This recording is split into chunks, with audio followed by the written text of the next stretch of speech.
Hello everyone, if you enjoy my channel, please support me with one like, one subscribe, and one share. The word I never heard.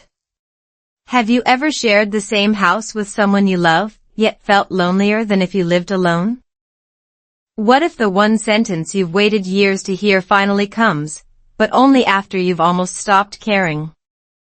If you've ever gone to bed wondering whether your marriage can still be saved, this story is for you. I never imagined one ordinary evening in the United States would completely change the future of my family. My husband finally said, "I'm sorry." But by then, my heart had already learned how to live without hearing those words. What happened next surprised even me, and it may change the way you think about love forever. My name is Emily, and this is my story. I live with my husband and our 2 children in a quiet American neighborhood where every house looks peaceful from the outside. Green lawns. Friendly neighbors. Children riding bicycles after school. On weekends, families gather for backyard barbecues while soft music drifts through the summer air. From the street, our home looked exactly the same. Inside, however, silence had quietly become another member of our family. It wasn't the angry kind of silence. It was colder. The kind where 2 people say, "Good morning, dinner is ready," or drive safely, but never ask, "How are you really?" Some people think marriages fall apart because of one terrible mistake. That wasn't true for us. Ours slowly faded through hundreds of tiny moments we ignored. Busy work schedules. Forgotten conversations. Phones at the dinner table. Tired smiles that hid real feelings. Psychologists often explain that emotional distance grows gradually when couples stop sharing small daily conversations. Looking back, I realized that wasn't just research. It was our life. Every morning, while making coffee, I practiced English for 15 minutes. Nothing complicated. I simply read short sentences aloud because speaking slowly helped me relax before the day began. Today is a new day. I choose kindness. Listen before you answer. At first, I practiced those sentences to improve my pronunciation. Without realizing it, they slowly became advice I desperately needed. One rainy Tuesday evening, I stood by the kitchen window watching water slide down the glass while waiting for my husband to come home from work. Dinner was ready. Our children were finishing homework upstairs.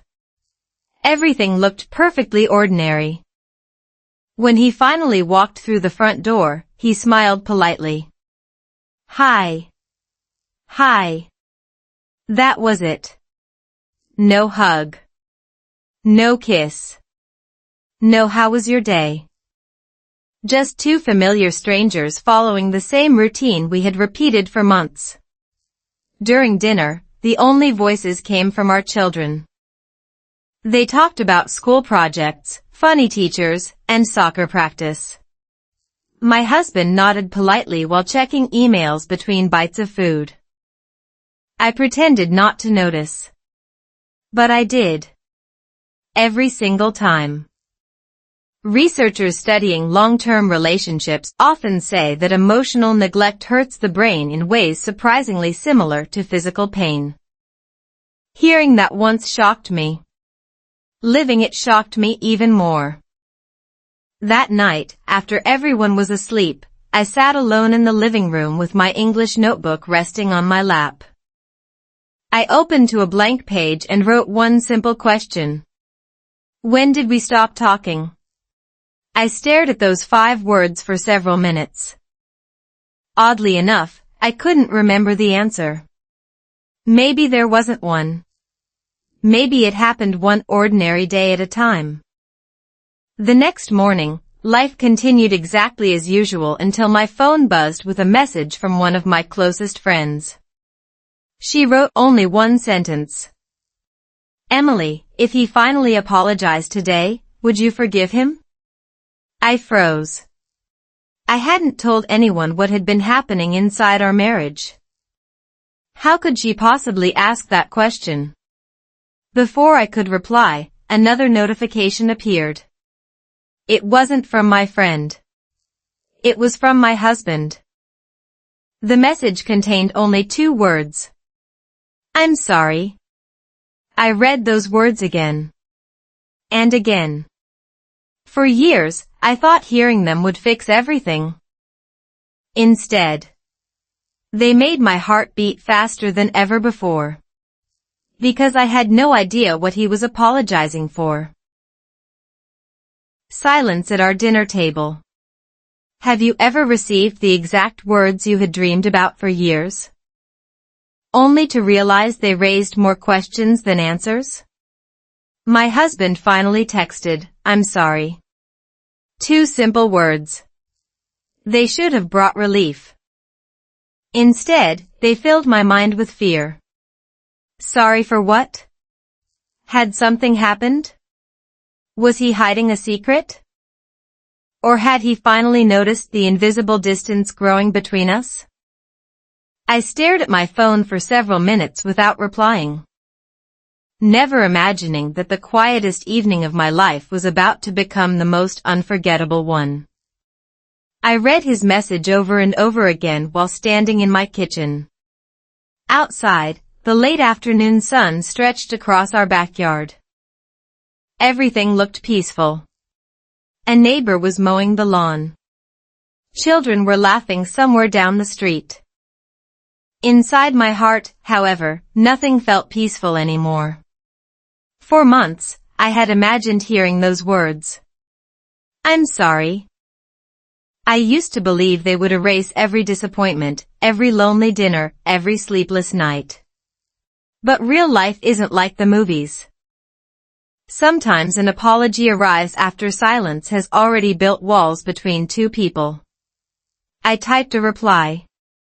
What are you sorry for? Then I deleted it. Instead, I wrote something much shorter. We'll talk tonight. As soon as I pressed send, I wished I could take the message back. My stomach tightened. Waiting for an answer can sometimes feel harder than hearing the truth. To calm myself, I opened my English notebook before leaving for work. I chose a simple sentence I had written weeks earlier. Take a deep breath before you speak. I repeated it slowly. Again. And again.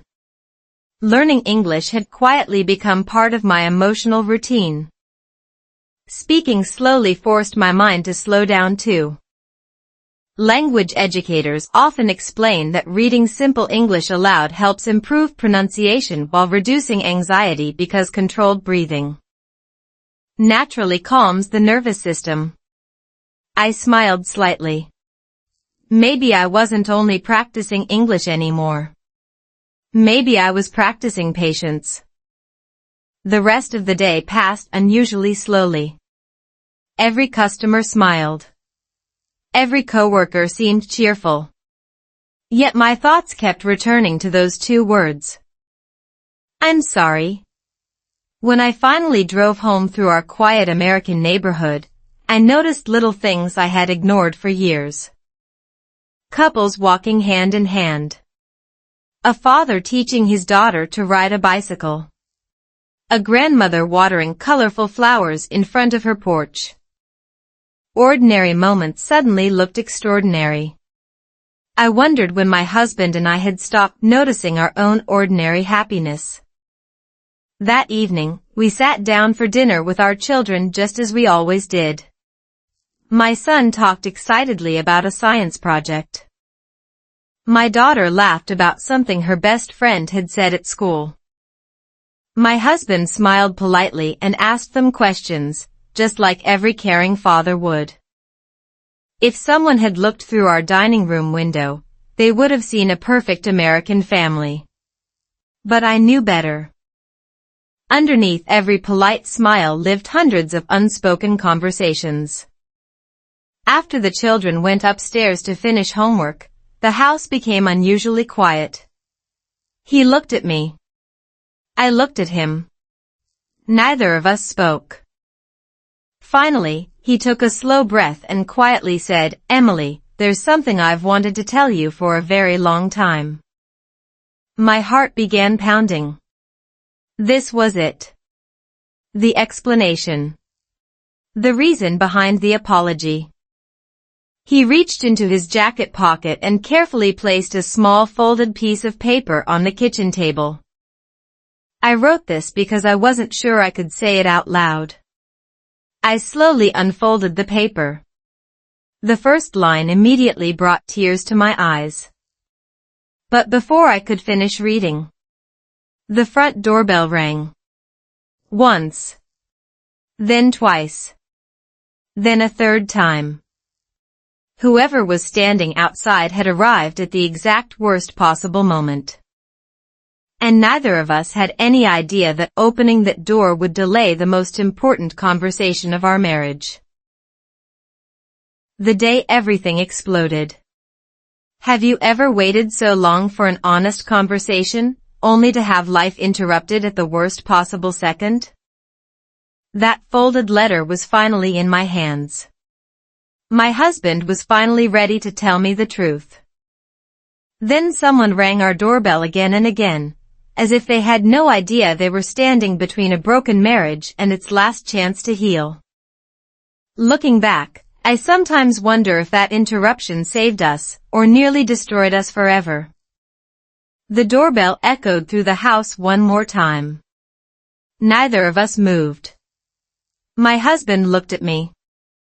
I looked at the folded letter in my hands. For just a few seconds, it felt as though the entire world had stopped breathing. Then my daughter called from upstairs. "Mom? Someone's at the door." I carefully folded the paper before I had a chance to read more than the first sentence. "I'm sorry for becoming someone you no longer recognize." Those words stayed in my mind as I walked toward the front door. Outside stood our next-door neighbor, Melissa, holding a warm apple pie with an embarrassed smile. "I'm so sorry," she laughed. My oven timer broke, and I accidentally baked 2 pies. "I thought your family might enjoy one." I forced a smile and thanked her. For a few polite minutes, we talked about the weather, our children, and the neighborhood picnic planned for the weekend. From the outside, I probably looked perfectly calm. Inside, I wanted nothing more than to return to the kitchen. When I finally closed the front door, everything had changed. My husband was no longer sitting at the table. The letter was gone. He had walked outside onto the back porch. For the first time in months, I felt angry. Not loud anger. The quiet kind that builds after carrying disappointment for far too long. I stepped outside. The evening air was cool, and the sun was slowly disappearing behind the trees. Our backyard looked peaceful, but my heart didn't. "Why did you take the letter?" I asked. He didn't answer immediately. "I got scared," he admitted. Those 4 words somehow hurt even more than silence. Scared? After all these months, after finally saying he was sorry. After writing everything down, he was scared? I couldn't stop myself. The emotions I had buried for so long suddenly poured out. "I've been scared too," I said, my voice shaking. Scared that you stopped loving me. Scared that we only talk about bills, groceries, and schedules. Scared that we're becoming strangers while living under the same roof. He lowered his eyes.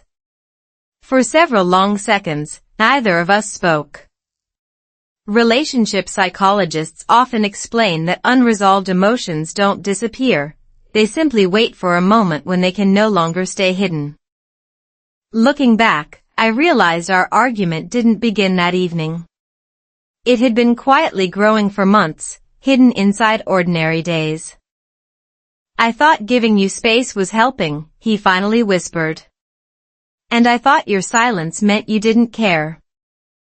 Both of us had been telling ourselves completely different stories. Neither story was true.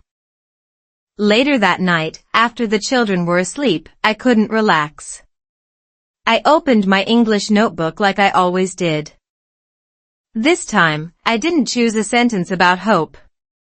I wrote one instead. Don't assume. Ask. I repeated those 3 simple words aloud. Slowly. Clearly. Again and again. Language teachers often encourage learners to practice short, meaningful phrases because they're easier to remember and use in real conversations. I suddenly realized marriage works the same way. Simple words spoken honestly are often stronger than long speeches left unsaid. The next morning, I woke up before sunrise. The house was completely quiet. As I walked into the kitchen, I noticed something unusual. A fresh cup of coffee was already waiting for me. Beside it lay the same folded letter. This time, there was a handwritten note on top. It read, "Please read this before I wake up. I don't think I can say these words while looking into your eyes." I slowly reached for the letter. My hands were trembling. Because deep inside, I knew that whatever was written on the next page would either begin healing our marriage or end the version of our life we had been desperately trying to save. The letter that changed everything. What if the hardest conversation of your marriage began with words written on a single piece of paper instead of spoken face to face? I held my husband's letter with trembling hands, wondering whether I was about to read a goodbye, or the first honest confession in years. Sometimes people don't hide the truth because they want to lie. Sometimes they hide it because they are terrified that the truth has arrived too late. I took one deep breath, unfolded the page, and realized my understanding of our marriage had been incomplete all along. The kitchen was completely silent except for the soft sound of the coffee maker finishing its cycle. Morning sunlight slowly entered through the windows, making everything appear peaceful. For a brief moment, I wished I could freeze time. Then I started reading. The first line was simple. "Emily, I'm sorry for believing that being a good provider was the same as being a good husband." I stopped. My eyes filled with tears before I could continue. The next few paragraphs weren't dramatic. There were no shocking secrets or unbelievable confessions. Instead, they were painfully honest. He admitted that every day he focused on work because he believed solving financial problems would automatically solve emotional ones. He thought if the bills were paid, the house was safe, and the children had everything they needed, then our marriage would naturally be happy. He was wrong. And if I was honest, so was I. As I continued reading, another sentence quietly broke my heart. "Every time you became quieter, I assumed you needed space. I never realized you were waiting for me to come closer." I covered my mouth. How could two people love each other so deeply while misunderstanding each other so completely? Relationship experts often explain that couples don't usually argue because they have different feelings. They argue because they give different meanings to the same behavior. Silence, for one person, can mean respect. For another, it can feel like rejection. Reading those words made me realize we had spent months translating each other's actions incorrectly. When my husband finally walked into the kitchen, he looked nervous. "I guess you've read it," he said quietly. I nodded. "I have." Neither of us rushed to speak. For once, silence didn't feel cold. It felt patient. I looked at him and softly asked, Why didn't you tell me this months ago? He smiled sadly. Because I kept practicing the conversation in my head. Every day I promised myself I'd say it tomorrow. His answer sounded painfully familiar. How many times had I done exactly the same thing? There were hundreds of moments when I wanted to say, I miss you. Instead, I asked, did you pay the electricity bill? I wanted to say, please hug me. Instead, I asked, can you take out the trash? We had become experts at discussing schedules while avoiding feelings. Later that afternoon, after returning from work, I sat on the back porch with my English notebook. I wrote a new sentence across the top of a clean page. Say what you really mean. Then I practiced reading it aloud. Slowly. Clearly. I miss you. I need you. Thank you. I'm sorry. Language teachers often encourage learners to master short everyday sentences because they're the ones people actually use. I suddenly realized those same simple expressions are also the foundation of healthy relationships. The most powerful conversations rarely use difficult vocabulary. They simply require courage. That evening, something unusual happened. Instead of eating dinner while looking at our phones, my husband placed both of our phones in a kitchen drawer. No screens tonight, he smiled. Our children laughed. We talked about school, funny memories, weekend plans, and even practiced a few simple English phrases together. My daughter proudly said, family comes first, and everyone clapped for her perfect pronunciation. For the first time in what felt like forever, our dining table sounded alive again. As I washed the dishes later that night, I caught myself smiling. Maybe healing had finally begun. Then my husband quietly walked into the kitchen holding a small velvet box. He looked more nervous than I had ever seen him. This isn't what you think, he whispered. But I should have given it to you years ago. He slowly opened the box. Inside was something I had completely forgotten. Something connected to a promise we once made before life became busy. The moment I saw it, my heart skipped a beat. The promise we forgot. Have you ever discovered that the most valuable gift in your marriage wasn't expensive, but something both of you accidentally forgot? When my husband slowly opened that small velvet box, I expected jewelry. Instead, I found a memory that instantly carried me back to the happiest season of our lives. I smiled for only a second before tears filled my eyes. Because I suddenly realized the problem had never been that we stopped loving each other. We had simply stopped protecting the promises that once made love feel effortless. What happened that night also changed the way our children saw our family forever. Inside the velvet box wasn't a new ring. It was our old anniversary keychain. It looked ordinary to anyone else. The metal was scratched. The leather was worn. But engraved on the small silver tag were 5 simple words. Always choose each other first. I hadn't seen it in years. My husband gently picked it up and smiled. Remember when we bought this at that little weekend market? He asked. Of course I remembered. We had laughed because it wasn't expensive. We promised that every anniversary we would read those words together and remind ourselves that marriage isn't something you win once. It's something you choose every single day. Somehow, life became busy. The keychain disappeared into a drawer. And little by little, so did the habit of choosing each other first. I sat quietly, turning the keychain in my hand. I forgot this even existed, I whispered. So did I, he admitted. Marriage researchers often explain that happy couples aren't necessarily the ones with fewer problems. They are the ones who regularly return to small rituals that remind them they are on the same team.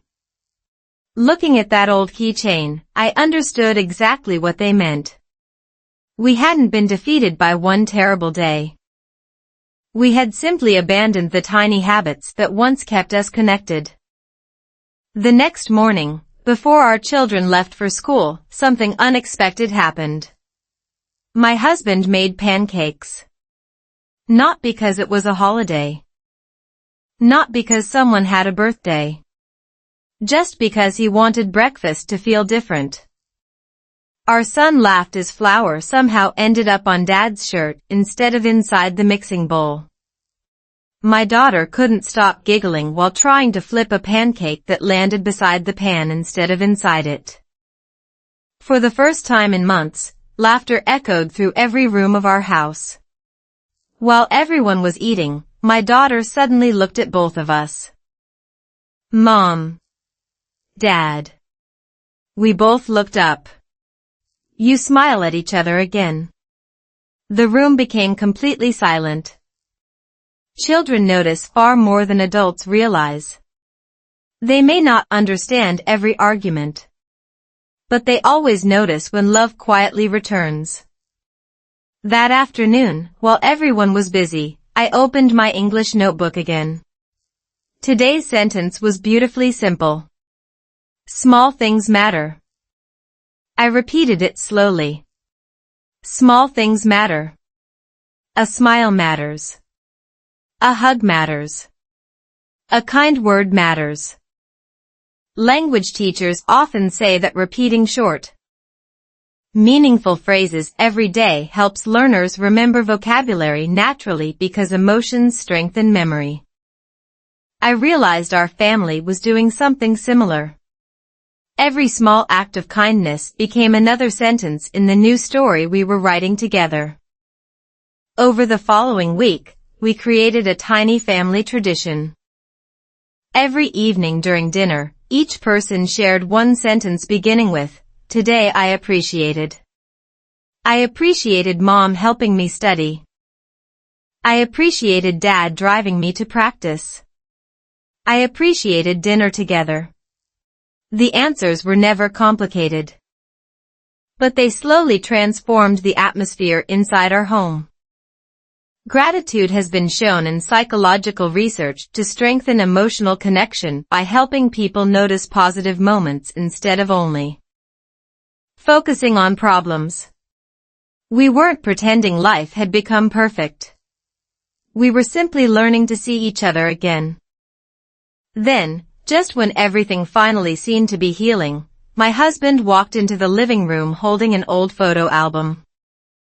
"I found something in the attic," he said quietly.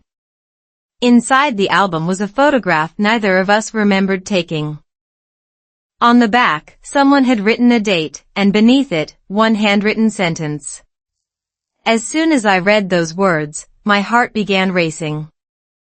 Because they revealed a promise we had completely forgotten. A promise that was supposed to change our lives that very year. One forgotten promise. Can one forgotten promise explain years of silence? When I turned over that old photograph, I expected a date, maybe a funny memory. Instead, I found a handwritten sentence that made my hands tremble.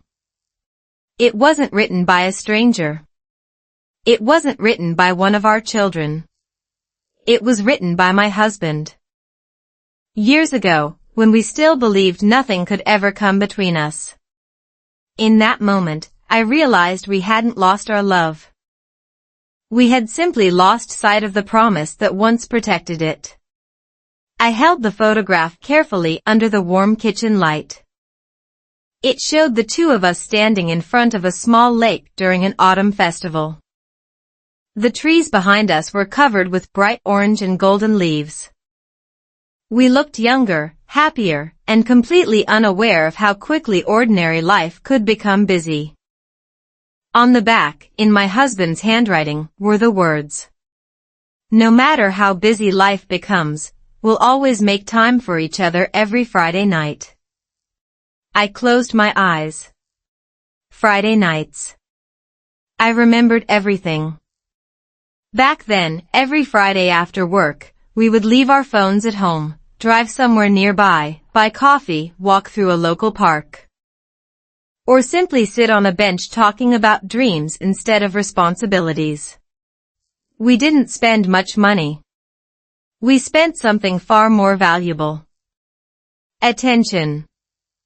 Somewhere between school schedules, grocery shopping, work deadlines, and endless household chores, those Friday evenings quietly disappeared. Neither of us noticed when they stopped. My husband looked at me with regret in his eyes. "I think the last one was almost 3 years ago," he said softly. I tried to remember. He was right. 3 years had passed without us protecting the one habit that had always kept our hearts connected. Relationship researchers often explain that couples who continue simple weekly rituals report stronger emotional connection because consistent quality time builds trust long before problems appear. Reading that promise made me realize our marriage hadn't been damaged by one dramatic event.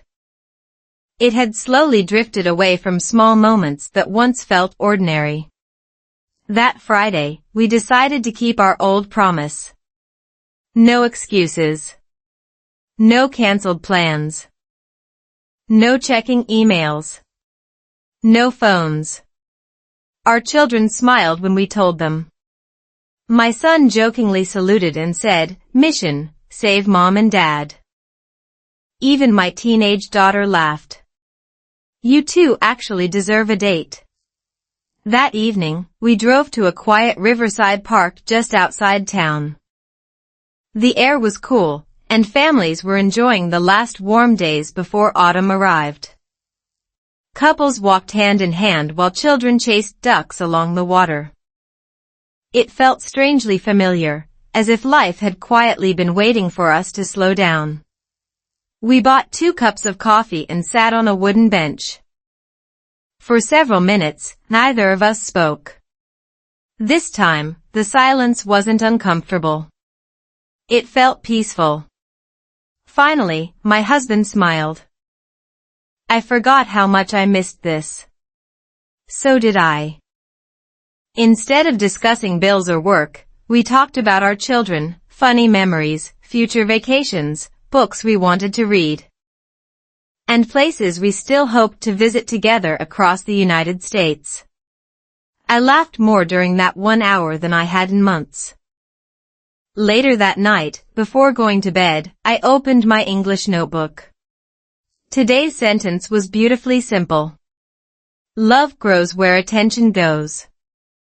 I read it aloud several times. Slowly. Clearly. Then I whispered it one more time while smiling.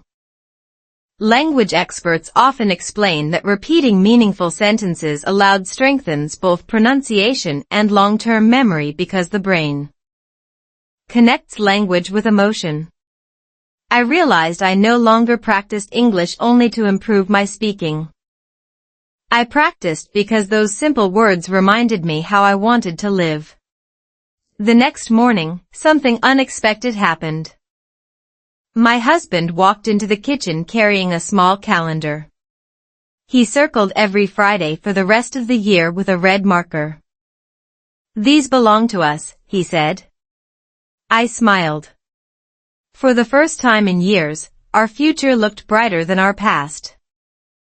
But just as I reached for the calendar, a notification appeared on his phone lying beside it. Neither of us meant to look. The message flashed across the screen before it disappeared. It was from an unfamiliar name. And the first line read, "Thank you for keeping the secret from Emily all these years." My smile disappeared instantly. I looked at my husband. He looked at the phone. Neither of us spoke. Because in one single heartbeat, I began wondering whether the apology I had waited so long to hear had hidden another truth all along. The secret wasn't betrayal.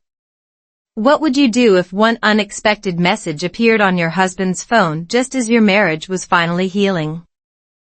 My heart stopped when I read the words, "Thank you for keeping this secret from Emily all these years." Every fear I thought had disappeared rushed back in a single second.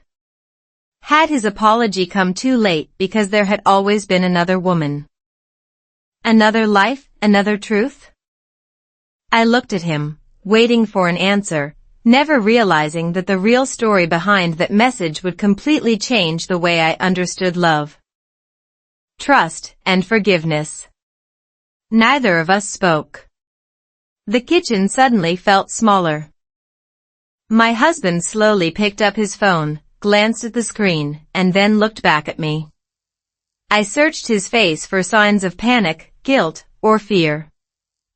Instead, I saw sadness. "Emily," he whispered, "please let me explain before you imagine the worst." I wanted to interrupt. I wanted answers immediately. But over the past few weeks, I had learned something important.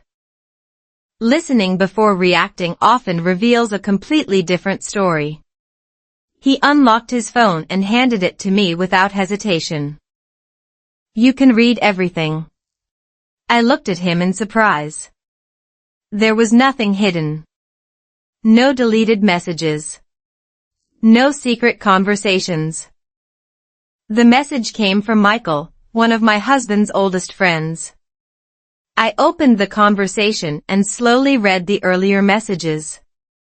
Then tears filled my eyes.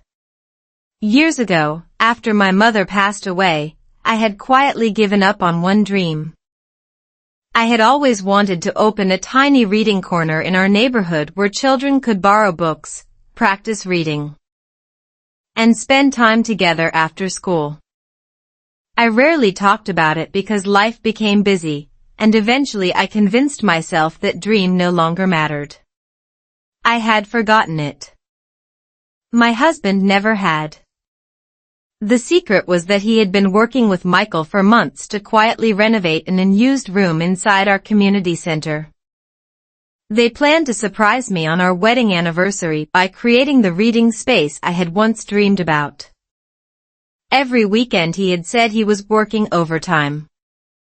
He had actually been painting walls, building bookshelves, and collecting donated children's books. I covered my face. I thought. I whispered. "I know," he answered softly. "I'm sorry I gave you reasons to doubt me." For several minutes neither of us said another word. Then I did something I hadn't done in a very long time. I reached for his hand first. Relationship psychologists often explain that trust isn't rebuilt through one dramatic moment. It grows through repeated honesty, openness, and consistent actions. Looking back, I realized this wasn't the moment my husband earned my trust again. It was the moment I chose to stop letting fear write the ending before hearing the full story. That evening, I opened my English notebook once again. Today's sentence felt almost magical. Always ask before assuming. I read it slowly. Always ask. Always listen. Always understand. Those simple English phrases sounded easy. Living them required courage. Language educators often encourage learners to practice complete everyday sentences because they become useful in real conversations. I smiled as I realized these weren't only English lessons anymore. They had quietly become marriage lessons too. The following Saturday, my husband asked me to take a short drive with him. "No questions," he smiled. "Just trust me." About 20 minutes later, we arrived at the small community center near a beautiful neighborhood park. Children were playing basketball outside while families enjoyed the sunny afternoon. He gently opened the front door. Inside, colorful books lined freshly built wooden shelves. Tiny chairs sat beside bright reading tables. A hand-painted sign above the entrance read, "Emily's Reading Corner, every story gives hope." I couldn't stop crying. Dozens of neighbors, volunteers, and our children stepped out from behind the shelves shouting, "Surprise!" My daughter hugged me tightly. "Dad said stories helped you become stronger," she whispered. "So now they'll help other families too." I looked at my husband. The man I thought had been drifting away had quietly spent months building a dream I had completely forgotten. Just as everyone gathered for a group photo, the director of the community center walked toward me with a sealed envelope. She smiled warmly. "Emily," she said, "there's one more surprise. This letter was written by your husband almost a year ago. He asked us not to give it to you. Unless today finally happened." I carefully reached for the envelope. Whatever was inside had waited an entire year to be read. And somehow, I already knew it would change everything once again. The letter he hid for a year. What if the most important love letter of your life had been sitting in a drawer for an entire year, waiting for the exact moment your heart was ready to read it? I held the sealed envelope in my hands while everyone around me smiled. My husband looked nervous, almost as nervous as the day he first asked me to marry him. I thought I already knew the truth behind his apology. I was wrong. That letter revealed a promise, a fear, and a dream he had never been brave enough to tell me out loud. For a long moment, I simply stared at the envelope. My name was written across the front in my husband's handwriting. Nothing fancy. Just one word. Emily. The room became quiet as I carefully opened it. Inside was a folded sheet of paper, slightly worn around the edges, as though it had been carried from place to place many times before. I began reading. If you're reading this, it means I finally found the courage to stop pretending everything is fine. My breathing slowed. The next sentence surprised me even more. I wasn't afraid of losing our marriage because I stopped loving you. I was afraid because I loved you so much that disappointing you felt unbearable. I closed my eyes. For years, I had mistaken his silence for indifference. But now I was reading the thoughts he had hidden from everyone, even himself. The letter continued. He wrote about the nights when he stayed awake after everyone had gone to sleep. He admitted he often stood outside our children's bedrooms, wondering whether they noticed the growing distance between their parents.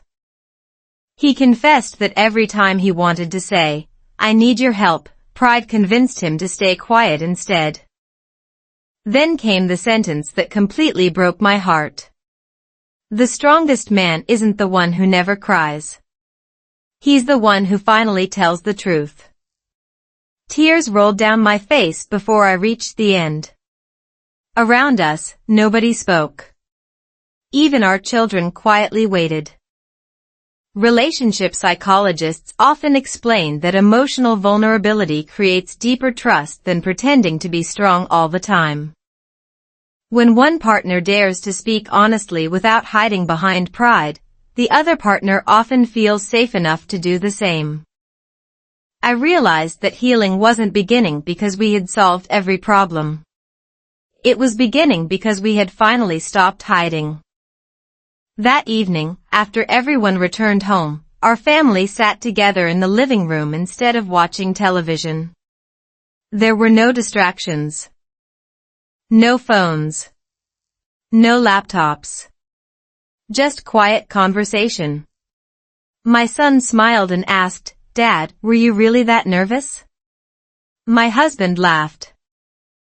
I've been nervous almost every day for the last year. We all laughed together. Sometimes the truth sounds much less frightening once it has finally been spoken. Before going to bed, I opened my English notebook once again. Today's sentence felt more meaningful than ever. Honesty brings people closer. I repeated it slowly. Honesty brings people closer. So does listening. So does forgiveness. Language teachers often encourage learners to repeat meaningful sentences because emotions help the brain remember vocabulary naturally. I noticed something wonderful happening. The more peaceful my heart became, the easier English sounded. Every simple phrase felt connected to real life instead of feeling like homework. The following weeks were filled with ordinary moments that suddenly felt extraordinary. We cooked dinner together. We walked around our neighborhood after sunset. Every Friday, we kept our promise to spend time together without screens. Our children even started calling Friday evenings family night, and somehow that simple tradition became everyone's favorite part of the week. One afternoon, while organizing the shelves inside Emily's reading corner, I found a small notebook tucked behind a row of children's books. I assumed it belonged to one of the volunteers. When I opened the first page, I froze. Every page contained handwritten notes from my husband.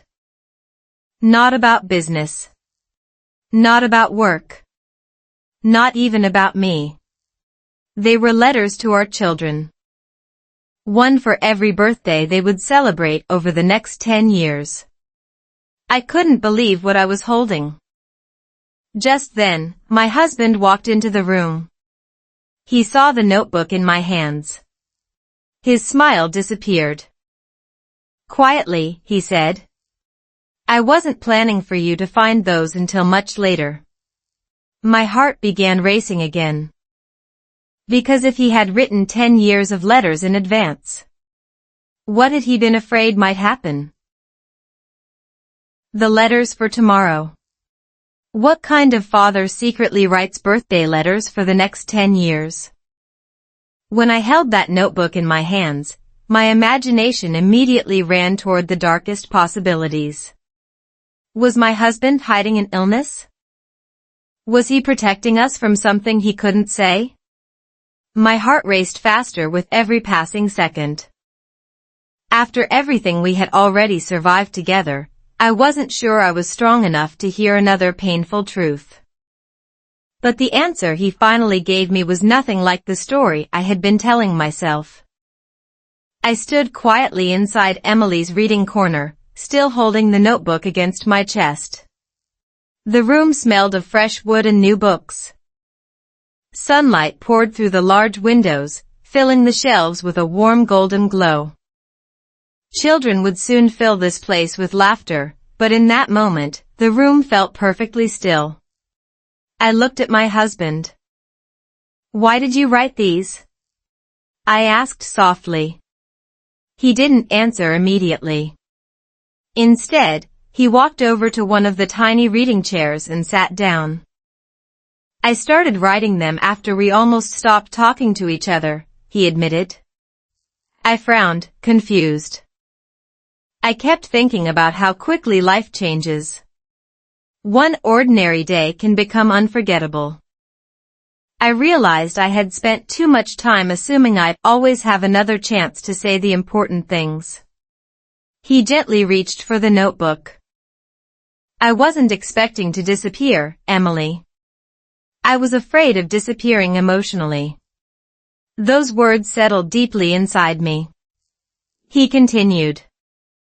"I wanted our children to know exactly how proud I was of them, even if life became busy again. I never wanted another year to pass with important words left unsaid." I slowly opened one of the letters. It wasn't dramatic. It wasn't filled with expensive advice. It simply said, "Never be afraid to say you're sorry first. Kindness is stronger than pride. Take care of your family before taking care of your schedule." As I read each page, I realized those letters weren't only written for our children. They were written for us.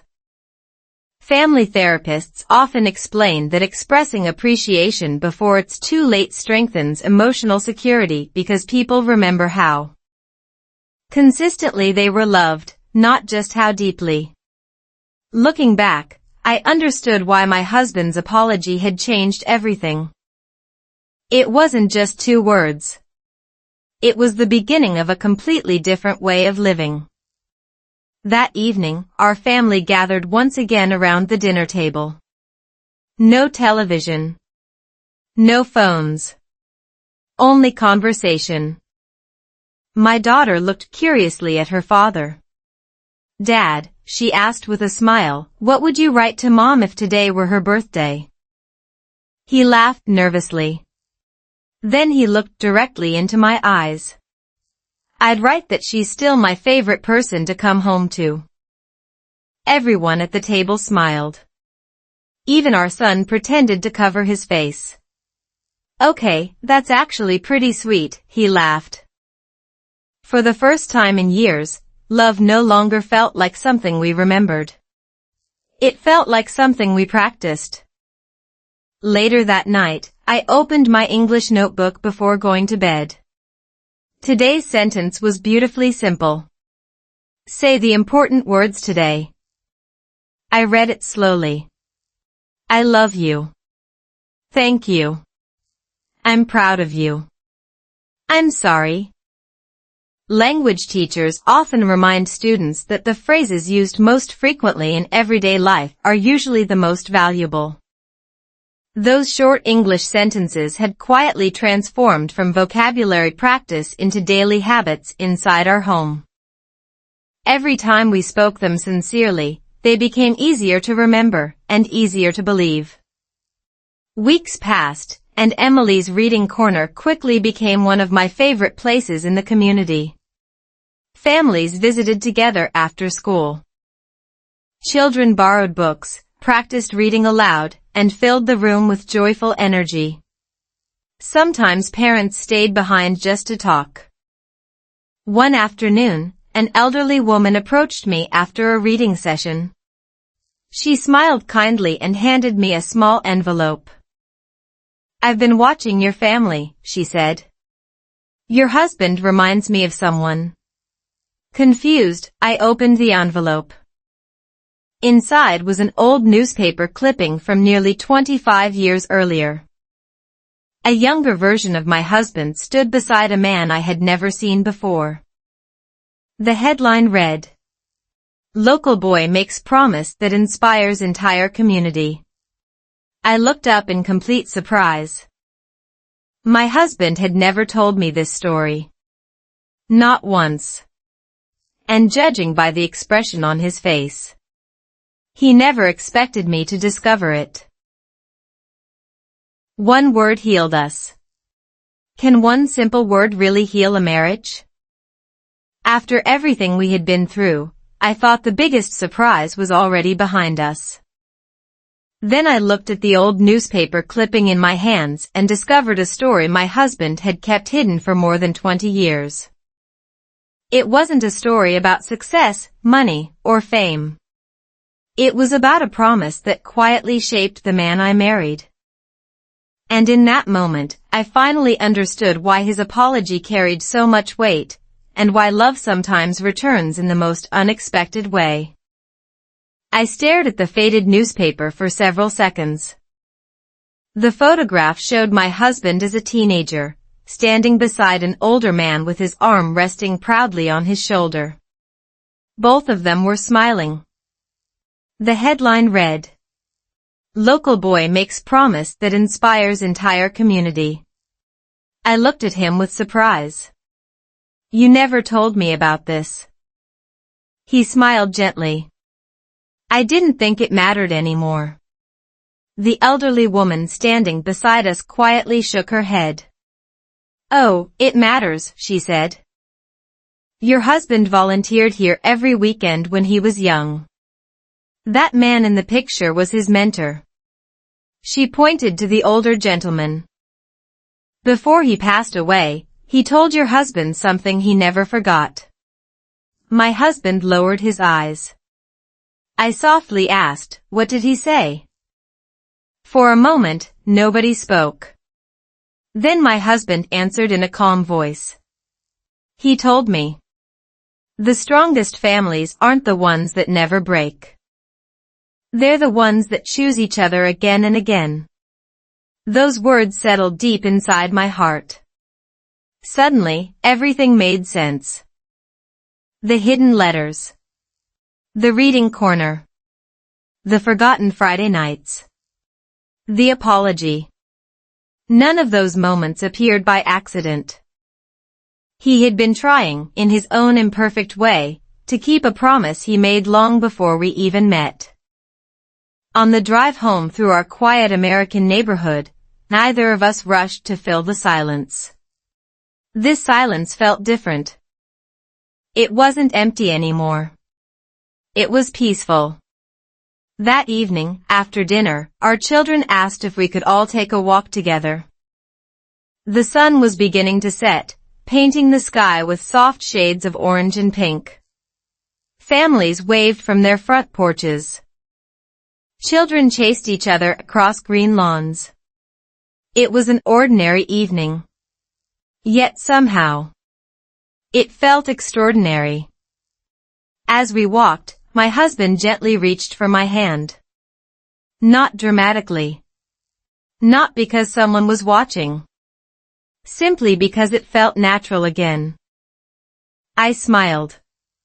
Months earlier, I had prayed for one apology. Now I realized I had received something much greater. I had received consistent actions. Relationship experts often explain that lasting trust is rebuilt through repeated behaviors rather than a single emotional conversation. A sincere apology opens the door, but everyday kindness is what keeps that door open. Looking back, I understood why our marriage felt different. We hadn't discovered a secret formula. We had simply returned to small habits that reminded us we were on the same team. Later that night, I opened my English notebook for what felt like the most meaningful lesson of all. Across a fresh page, I slowly wrote, "Love is a choice you make every day." I read it aloud. Once. Twice. Then one final time. "I forgive you. Thank you. I'm proud of us. I love you." Language teachers often remind learners that simple sentences practiced consistently become part of natural conversation. I smiled because the same principle had quietly transformed our marriage. Simple words, spoken honestly and repeated often, became the strongest bridge between two hearts. Before going to bed, my husband placed the old keychain, the newspaper clipping, and both letters into a small wooden memory box. "This belongs to our family now," he said. "So we never forget again." I nodded. Because the greatest lesson wasn't that my husband finally said, "I'm sorry." The greatest lesson was that forgiveness begins with words. But healing is built through daily choices. If you're listening today while carrying disappointment, loneliness, or silence inside your own relationship, remember this. Don't wait for the perfect moment. Start with one honest conversation. One kind sentence. One patient heart. Sometimes one word can open the door. But love is what walks through it every single day. That's all for today. I'll make many more videos like this in the future. Please subscribe so you don't miss them.